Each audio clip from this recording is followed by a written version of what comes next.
The massive silver ship slipped through the inky blackness of space, its engines humming quietly as it approached the blue-green planet. Commander Tay stood at the viewing window, his tall frame tense with anticipation. After 20,000 years, they were finally returning to Earth. "Are you sure this is the right place?" Lieutenant Jin asked, joining him by the window. "It looks different from the records." Tay nodded slowly. "The continents match our ancient maps. This is Earth." He pointed to the display screen showing bright clusters of light covering large portions of the land masses. But something is very wrong. These light patterns suggest advanced civilization. Jin frowned. "That cannot be right. Our ancestors' records described primitive bipeds barely using simple tools. They should have remained primitive for at least another 10,000 years."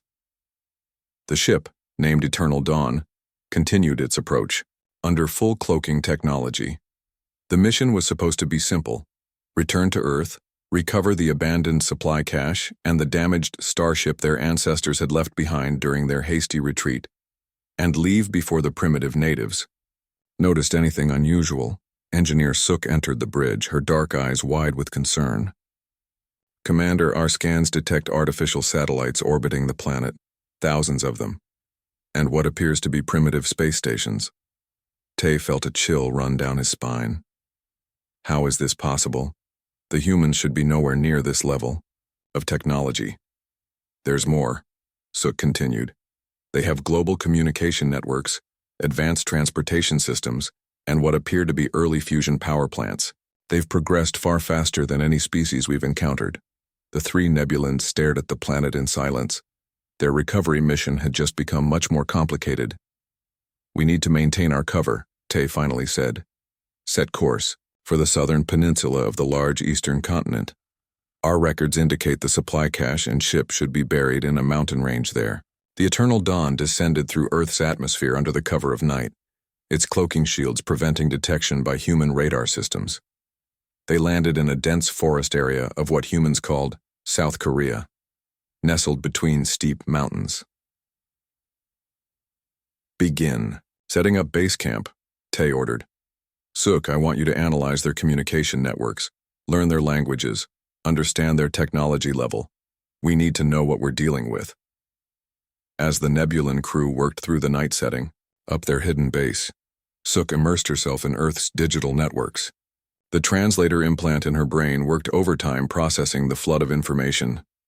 "This is incredible," she muttered to herself, as images and text flowed through her mind. "They've accomplished in 20,000 years what took our species nearly 50,000. By morning, Suk had compiled a preliminary report. The crew gathered around the holographic display as she presented her findings. Humans have split into numerous nations and cultural groups.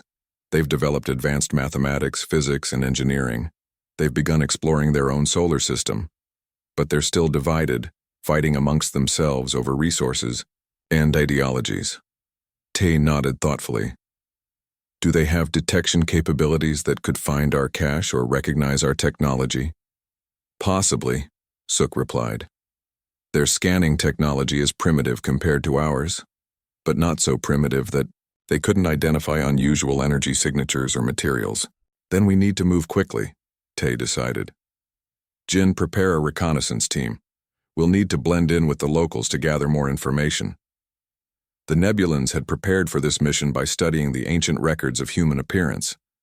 Their own species was remarkably similar in basic structure, bipedal with 2 arms and similar facial features, though their skin had a slight bluish tint, and their eyes were larger with vertical pupils. Nothing their appearance modifiers couldn't disguise. 4 hours later, Tay, Jin, Suk, and 2 security officers named Day and Min were walking down a busy street in a nearby city, their appearances modified to look human. The sensory overload was immediate.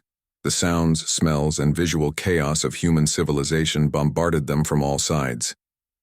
"Stay calm," Tay reminded his team through their sub-vocal communication system. "Act natural. Remember your training." But no training could have prepared them for the reality of modern human society. The crowded streets, the endless vehicles, the constant noise of conversation and commerce. It was overwhelming. They moved awkwardly through the crowd, drawing curious glances. "We need to separate," Jin suggested. "We're too conspicuous as a group.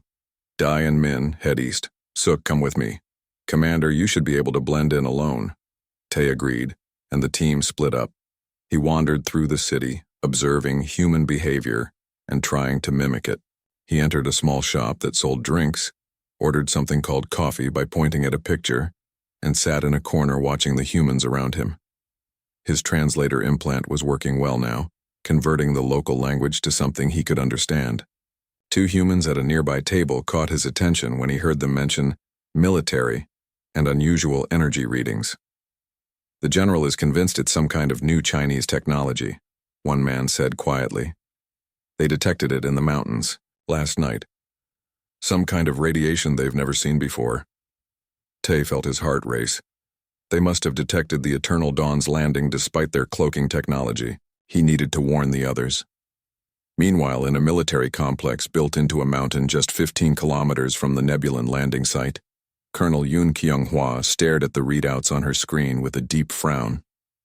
"Run the analysis again," she ordered the technician beside her. "These readings make no sense." "We've run it 3 times, Colonel," the young man replied. "The energy signature doesn't match anything in our database. It appeared suddenly last night, remained active for approximately 40 minutes, then went dormant. But there's still a trace signal." Colonel Yoon straightened, her military training kicking in. "Contact the science division. Tell them we need Dr. Hoon here immediately." "Dr. Hoon, the archaeologist?" the technician asked, confused. "Yes," Colonel Yoon replied firmly. "If anyone can make sense of this, it's him. And put the base on alert level 2. Whatever this is, it's not natural, and it's not one of ours." Night fell over South Korea. Both humans and Nebulans were making plans. Tae had regrouped with his team at their hidden base, sharing what he had overheard. "If they're already detecting our presence, we don't have much time," he told them. "We need to locate the cache before they do." "The mountains are heavily monitored," Suk reported, having hacked into local military networks. "There's a military base built into the very mountain range where our ancestors' ship should be." Tae looked at the holographic map showing the mountain's interior. "Then that's where we need to go. Prepare for a stealth operation tomorrow night. If we're lucky, we can get in and out before they realize what's happening." What none of them realized was that the ancient Nebulan ship had already been partially discovered decades ago.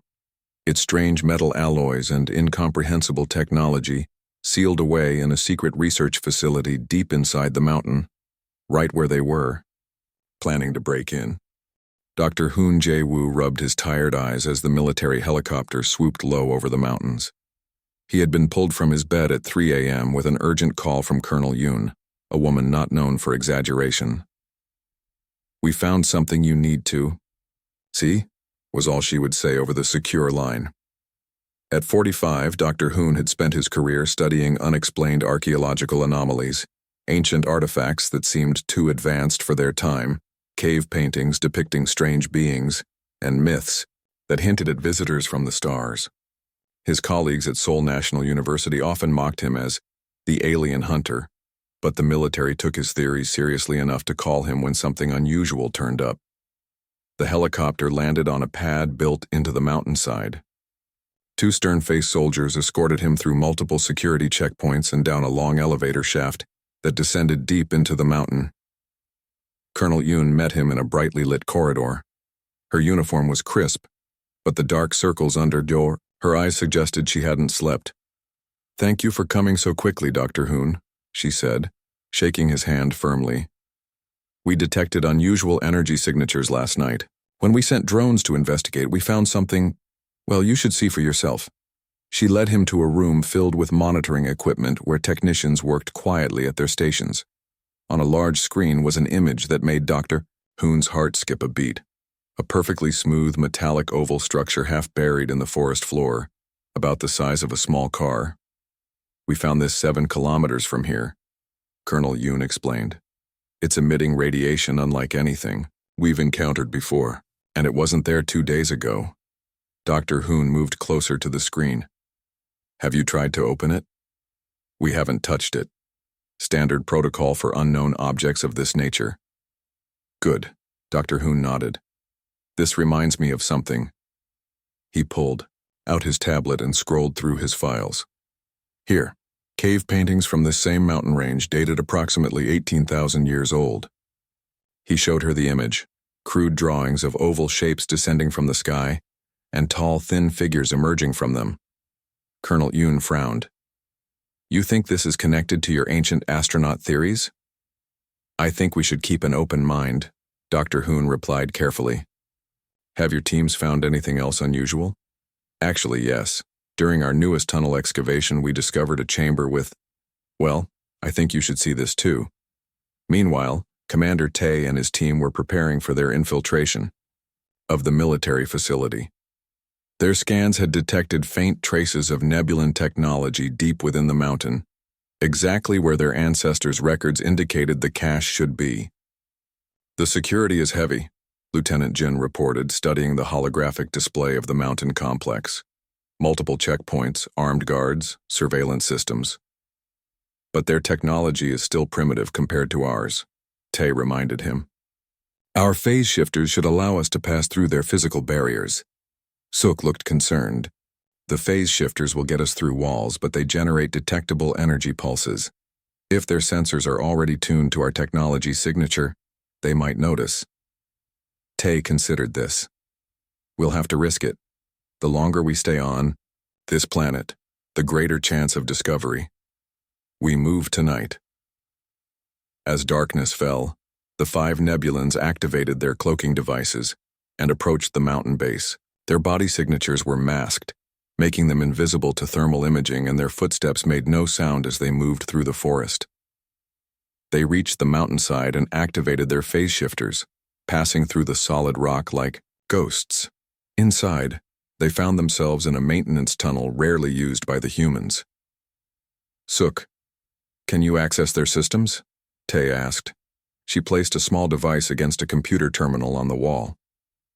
Yes, their security is basic. I'm downloading the facility map now.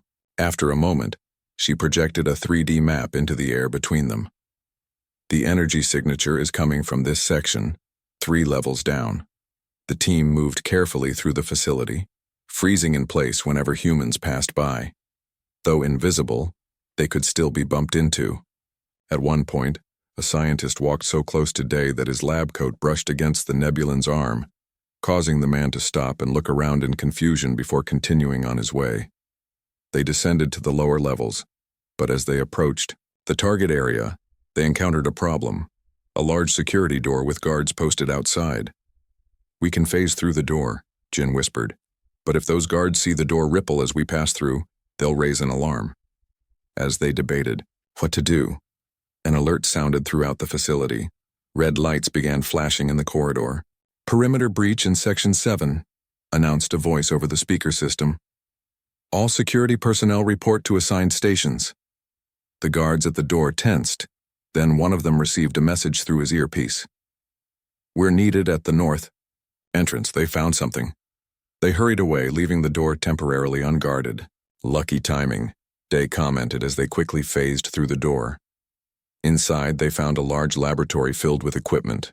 In the center, under bright lights and surrounded by scanning devices, was a piece of metal plating that Tae immediately recognized as part of their ancestors' ship.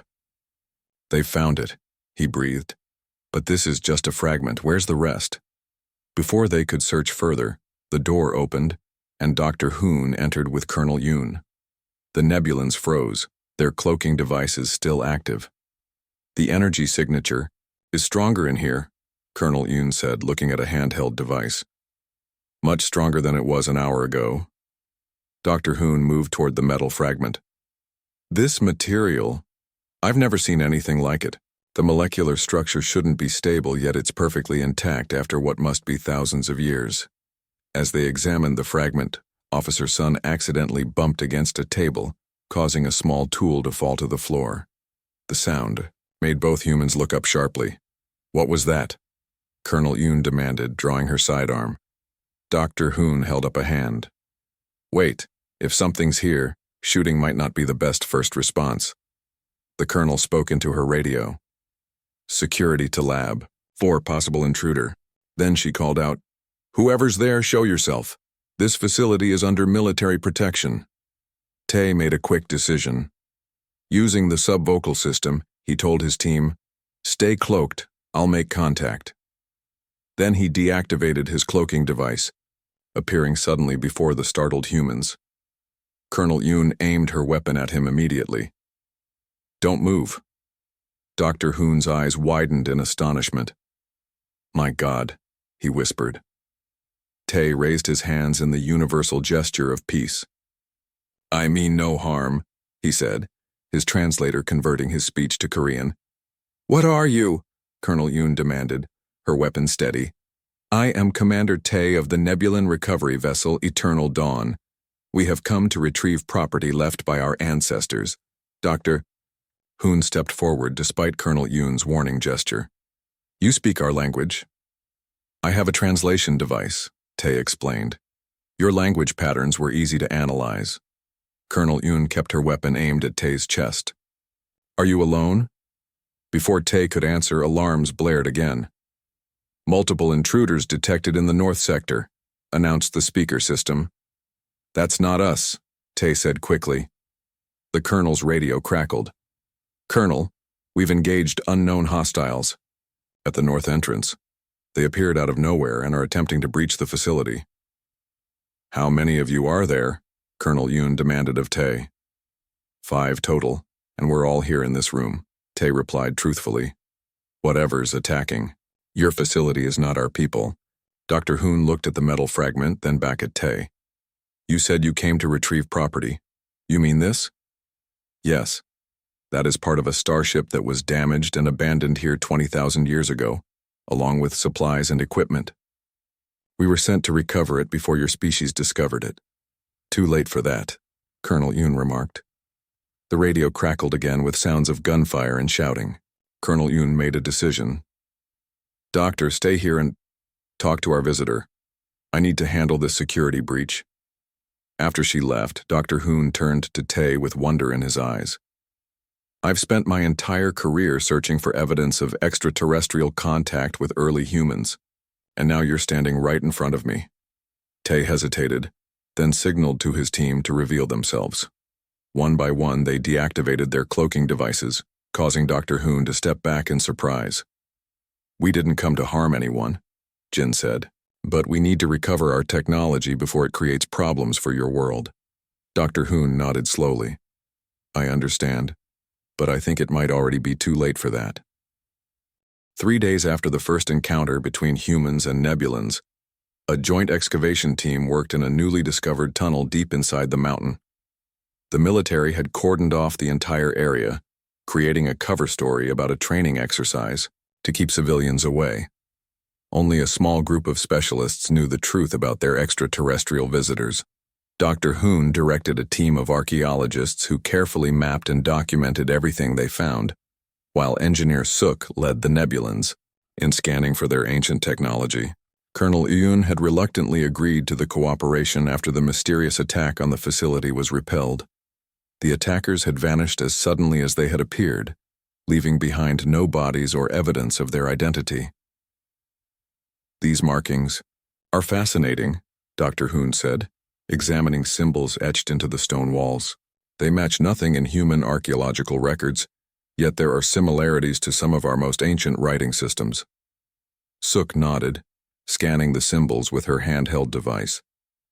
"These are navigation markers left by our ancestors. They point the way to the main chamber where the ship would have been secured. The tunnel they were exploring had been accidentally discovered during the military's expansion of their underground complex. Years of earthquakes and geological shifts had revealed what had been completely hidden for millennia." Lieutenant Jin approached, carrying a small metal object. "Commander, we found this embedded in the wall. It's definitely ours."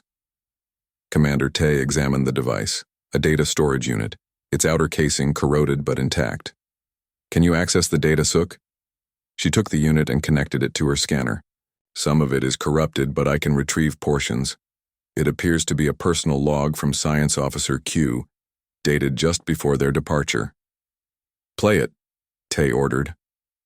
A holographic image appeared above Suk's device, a Nebulan male with Tired eyes and a worried expression, the humans gathered around, watching in amazement as the 20,000-year-old recording began to play.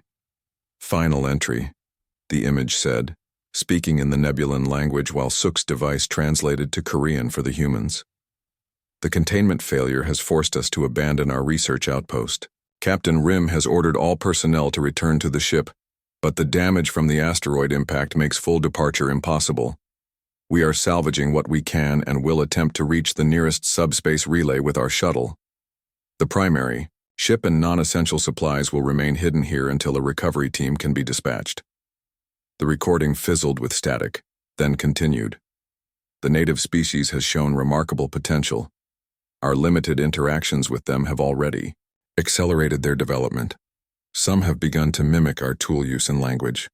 I leave this record with mixed feelings of scientific fascination and deep concern, especially given what we now know about Specimen 7's escape. The recording ended abruptly. Dr. Hoon looked at Tay with questioning eyes. What was Specimen 7? He asked. Commander Tay hesitated, exchanging glances with Jin. I don't know. Our mission briefing mentioned nothing about specimens or research. We were told it was a simple survey mission that was cut short by ship damage. Suk frowned at her scanner. There's more data, but it's heavily encrypted. It would take time to decode. Colonel Un, who had been listening nearby, stepped forward. You claimed you came here just to recover lost technology. Now we find out your ancestors were conducting research on our planet? Research that involved specimens? I told you what I was told, Tay replied firmly. My people have no reason to lie about this. Dr. Hoon intervened before tensions could escalate. Let's continue with the excavation. The answers we seek are likely deeper in the mountain. The team pressed on, following the ancient markers.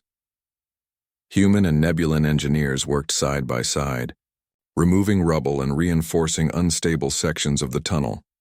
Despite initial suspicion, a cautious respect had developed between the species. The humans were impressed by Nebulan technology, while the Nebulans admired human resourcefulness and adaptability. Engineer Suk particularly enjoyed working with Dr. Hoon, whose questions about Nebulan culture and history showed genuine curiosity, rather than fear. During a break, they sat together examining a map of the tunnel system. Your species has accomplished so much in such a short time, Suk commented. 20,000 years is barely a moment in evolutionary terms, yet you've gone from simple tools to space exploration. Dr. Hoon smiled. Perhaps we had good teachers. These cave paintings nearby, they show beings very much like you teaching early humans to make fire, to build shelters. For generations, most archaeologists dismissed them as myths or hallucinations. But they were recording history, weren't they? Suk looked uncomfortable. Our history teaches that the expedition observed your species from a distance only. If there was direct contact, it wasn't in the official record.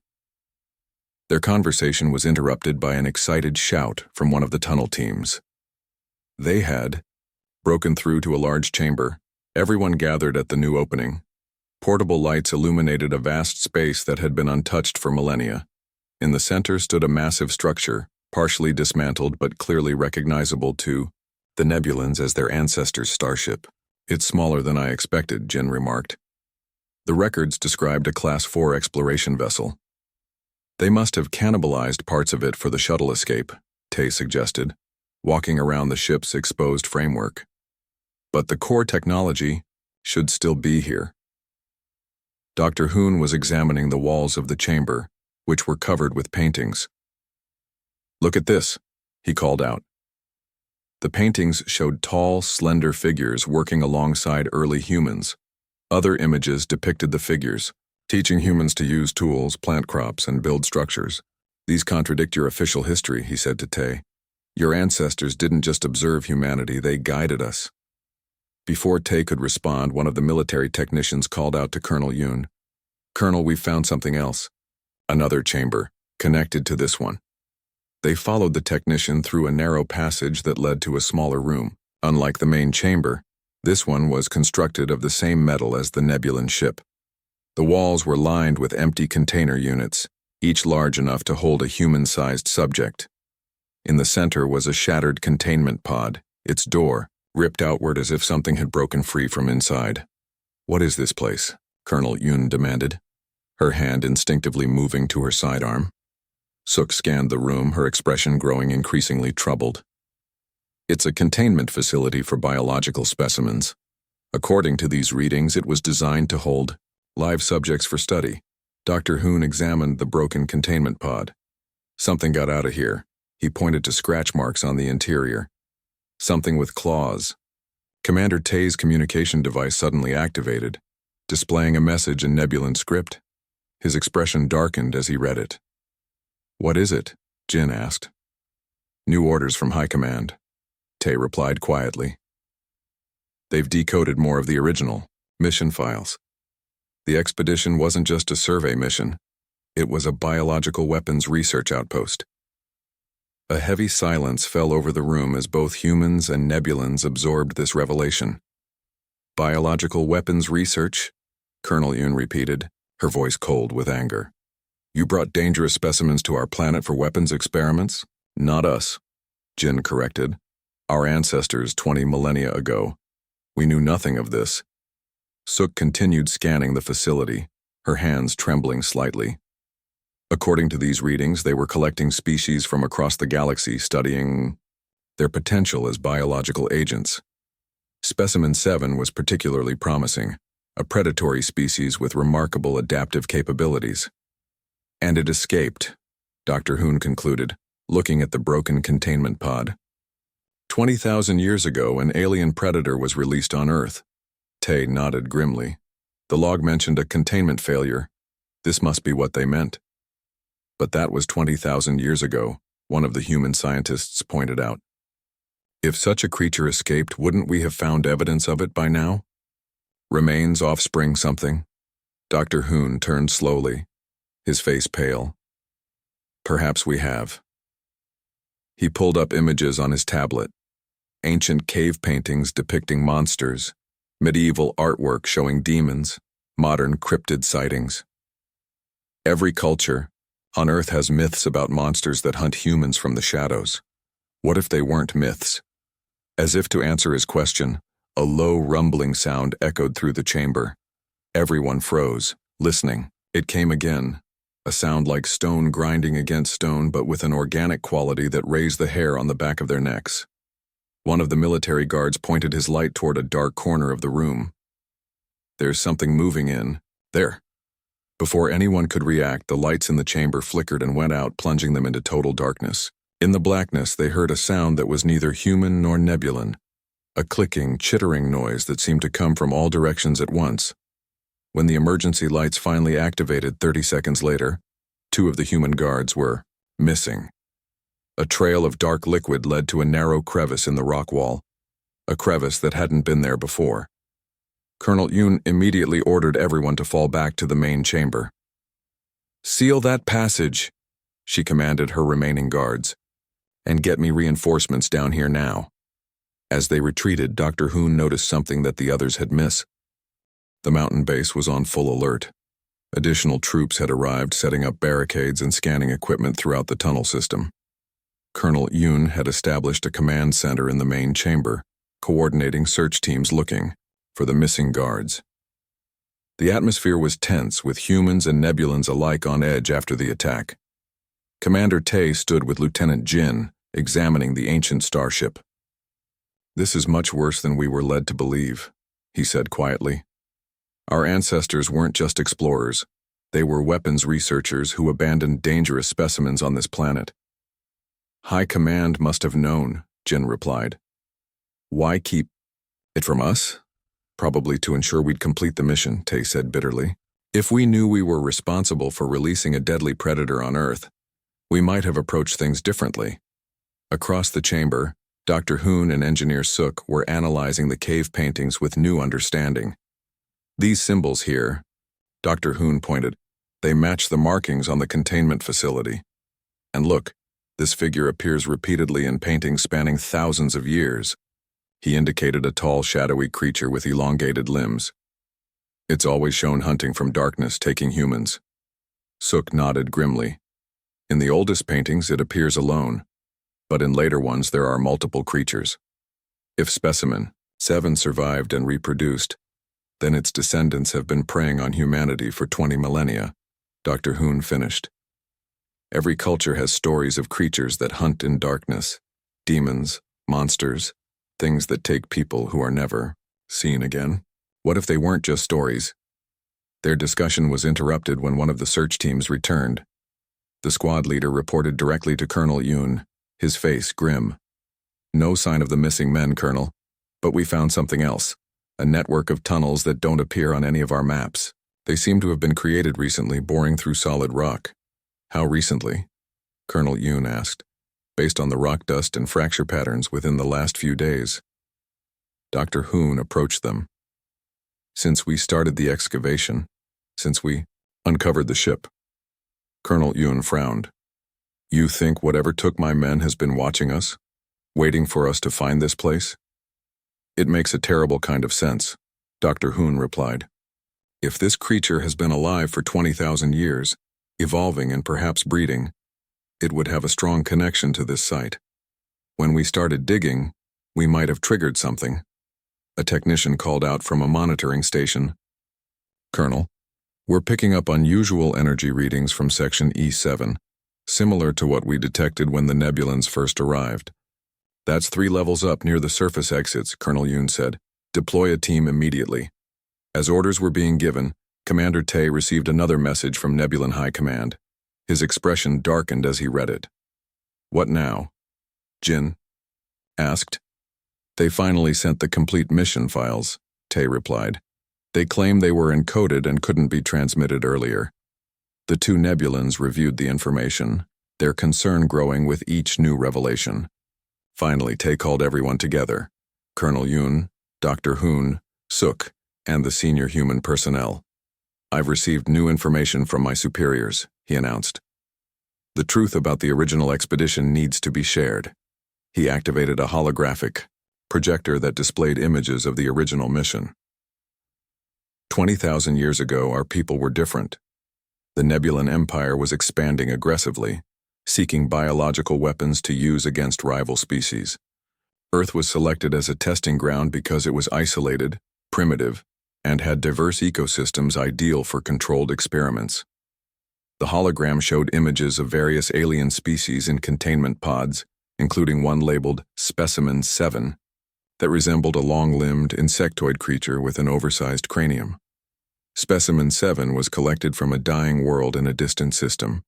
It demonstrated remarkable intelligence, adaptive capabilities, and an unprecedented ability to modify its own genetic structure in response to its environment.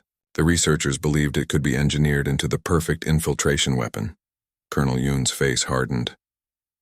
"So your people brought this monster to our world as a weapon?" "Yes," Tae admitted. "But something went wrong. When their ship was damaged by an asteroid impact, the containment systems failed. Specimen 7 escaped. The research team attempted to recapture it, but failed. With their ship damaged, they salvaged what they could and escaped in a shuttle, leaving behind the main vessel and most of their equipment. They abandoned Earth to a monster they brought here," Dr. Hoon said quietly. "They reported the incident and requested a recovery mission immediately," Tae continued. "But by then, the Nebulan Empire was collapsing into civil war. The outpost was forgotten. When our civilization rebuilt itself, the records were fragmented. It's only now, with the recovery mission underway, that High Command has pieced together the complete history." Before anyone could respond, the lights flickered again. This time, when they stabilized, strange sounds echoed through the tunnels, scratching, clicking noises that seemed to come from multiple directions. "Security teams report," Colonel Yoon barked into her radio. Static answered her, then broken transmissions. "Multiple contacts. Moving through solid rock. Not human." Suddenly, the radio erupted with screams and gunfire. Then, silence. "All teams fall back to the main chamber," Colonel Yoon ordered. "Defensive positions." The remaining personnel gathered in the central chamber, forming a perimeter around the ancient ship. Colonel Yoon distributed additional weapons to the Nebulans, who accepted them grimly. "Whatever's out there, it's been here for 20,000 years, Dr. Hoon said. "It knows these mountains better than we ever could." The sound of stone grinding against stone filled the chamber. Dust fell from the ceiling as something moved within the very rock around them. "How is it moving through solid rock?" one of the soldiers asked fearfully. Engineer Sook had been scanning the chamber walls. "It's not moving through solid rock," she said suddenly. "It's changing the rock. Look." She projected her readings for everyone to see. "The molecular structure of the stone is being altered at an atomic level. It's being temporarily liquefied, then resolidified after passage." "That's impossible," Jin said. "No living creature could evolve that capability naturally."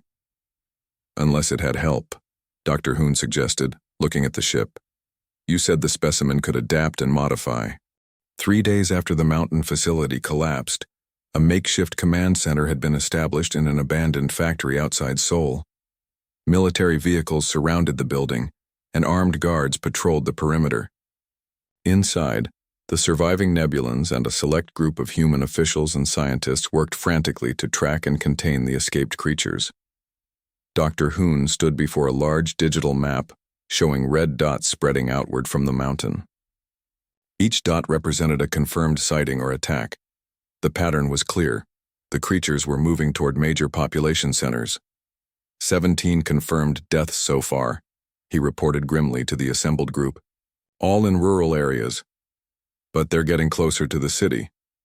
Commander Tae studied the map with a troubled expression. His wounds from the mountain battle had been treated, but the guilt he carried was a heavier burden. "How many creatures are we tracking?" "At least 12 distinct signatures," Engineer Sook replied, looking up from her monitoring equipment. "But they're changing, evolving even faster now. They're adapting to urban environments," Dr. Hoon added. "Learning, communicating with each other. The latest victims were found near power stations and technology centers." The acting military commander, General Park, a stern man who had been brought into the operation after Colonel Yoon's death, stepped forward. "We've established a defensive perimeter around Seoul, but we need a way to fight these things effectively. Conventional weapons barely slow them down." Lieutenant Jin, his chest heavily bandaged, pointed to schematics displayed on another screen. "We've modified human weapons with Nebulan technology to match the phase-shifting frequency of the creatures. It makes them vulnerable, but we don't have enough specialized weapons for a large-scale operation." Tae had been uncharacteristically quiet since their escape from the mountain. Now he spoke with firm resolve. "There's only one solution. We need to contact our ship in orbit and request planetary defense protocols." The humans in the room exchanged concerned glances. "What exactly does that entail?" General Park asked. "A targeted energy weapon designed to eliminate specific biological signatures," Tae explained. "It can be calibrated to affect only the creatures while leaving humans and the environment unharmed." "And we're supposed to just trust that?" The general responded skeptically. "After your people brought this disaster to our world in the first place?" Before Tae could answer, alarms blared from Sook's monitoring station. "Energy surge detected," she called out. Multiple signatures converging on the northeastern sector of the city. The digital map updated, showing a cluster of red dots moving with purpose toward a specific location. "What's in that area?" Tae asked urgently. Dr. Hoon zoomed in on the HFY. "It's the main power distribution center for the region. If they disable it, the city would be dark, vulnerable." General Park immediately began issuing orders to his staff. "Deploy all available units to that location. Full containment protocol." As the humans mobilized their forces, Tae pulled his team aside. "This is our responsibility," he told them. "We need to end this." Jin nodded despite his injuries. "Agreed. But how? We're outnumbered and our weapons are limited." Sook had been analyzing data from their encounters with the creatures. "I've noticed something," she said. "The creatures are drawn to specific energy frequencies, the same ones used in our ship's core and communication systems. We could use that to lure them." "Into a trap," Tae finished, "but we'd need something powerful enough to eliminate them all at once." "The Eternal Dawn," Jin suggested. "If we brought it down to the surface and overloaded its main drive." The explosion would destroy half the city, Tay objected. Dr. Hoon, who had been listening nearby, stepped forward. What if we don't need to destroy them? What if we could capture them instead? All eyes turned to him. The original containment technology, he continued. Your ancestors designed it specifically to hold Specimen 7. If we could recreate it, Sook's eyes widened. Using parts from our ship, yes, it might work, but we'd need to lure all the creatures to one location. And we'd need time to build the containment field, Jin added. General Park joined their discussion. My forces can buy you that time, but they'll need proper weapons. Tay nodded decisively. Sook, work with Dr. Hoon to design the containment system. Jin, help the humans modify their weapons. I'll contact the Eternal Dawn and request the necessary components. As they dispersed to their tasks, Tay placed a hand on Dr. Hoon's shoulder. 20,000 years ago, our peoples met as researchers and test subjects. Today, we stand together as equals against a common threat. Dr. Hoon nodded. Let's hope it's not too late. Night fell over Seoul as the joint human-Nebulan force established their position at the power distribution center. Military vehicles formed a perimeter, manned by soldiers equipped with modified weapons. At the center of the facility, Sook and Dr. Hoon made final adjustments to a ring of devices surrounding an open area, the containment trap. The field generator is operating at 87% efficiency, Sook reported. Not perfect, but it should hold them. Dr. Hoon wiped sweat from his brow. And the lure? She activated a small device in the center of the ring. It began emitting a high-pitched sound, inaudible to human ears but perfectly tuned to attract the creatures, broadcasting on their frequency. If they're as intelligent as we think, they'll recognize it as Nebulan technology and come to investigate. Throughout the facility, soldiers and Nebulan crew members took their positions. Jin, despite protests from the medical team, insisted on manning one of the defensive positions with a group of Korean Special Forces.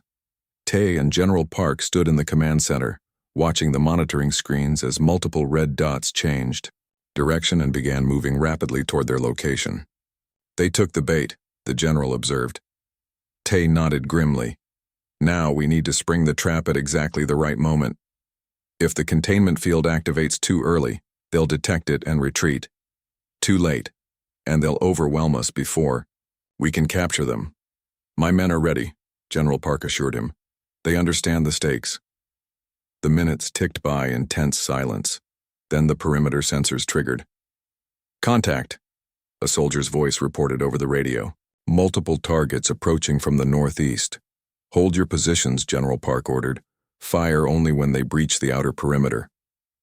The creatures arrived like shadows, flowing through walls and emerging from the ground. Their forms had evolved even further, becoming more streamlined and metallic. The soldiers opened fire with their modified weapons, causing the creatures to recoil and screech in pain when hit. They're testing our defenses, Jin observed over the comm system. Probing for weaknesses. Standard military tactics, General, Park noted with surprise. They're not just animals, they're strategizing. The first wave of attacks was repelled, but the creatures quickly adapted, moving faster and using the environment for cover. They seemed to target the power system specifically, as if understanding the function of the human technology. In the command center, Tay watched the battle with growing concern. They're too organized. Something's directing them. Dr. Hoon, monitoring the containment system, looked up suddenly. Or someone. Commander, what was in that ancient data storage unit we found, the one with the science officer's log? Just the recording we saw, and some corrupted data about the specimen, Tay replied. What if it wasn't corrupted? What if it was encrypted, Dr. Hoon suggested? What if Specimen 7 wasn't just a random predator but something more? Before Tay could respond, the building shook as something massive struck the outer walls. Security feeds showed a creature larger than the others, its form more sophisticated and clearly enhanced with multiple technological components. It moved, with purpose, directing the smaller creatures in coordinated attacks. Alpha leader, General Park said. Just like wolf packs. No, Sook whispered, her scanner aimed at the large creature. That's not just an alpha. That's the original, That's specimen 7. The realization struck them all at once. They weren't facing descendants of the original specimen. They were facing the original creature itself, which had survived for 20 millennia, continuously evolving and eventually reproducing to create the others. It must have incorporated enough Nebulan technology to extend its lifespan indefinitely, Dr. Hoon theorized. It's been here all along, watching, learning. As if hearing their conversation, the large creature turned toward the camera, its luminous eyes seeming to stare directly at them. Then it made a gesture, and the smaller creatures intensified their attack, overwhelming several defensive positions. "We're losing the perimeter," Jin reported as gunfire intensified around him. "They're breaking through." General Park dispatched reinforcements, but it was clear their defenses were crumbling. The creatures had adapted to their weapons, becoming more resilient with each encounter. "We need to activate the containment field now," Tay decided. "But they're not all in position," Suk warned. "We won't catch them all. We need to catch the original," Dr. Hoon insisted. "If we capture specimen 7, we might be able to neutralize the others." Tay made the call. "Suk, prepare to activate on my mark. Everyone else, fall back to secondary positions." As the defenders retreated deeper into the facility, the creatures swarmed forward, following them toward the central area.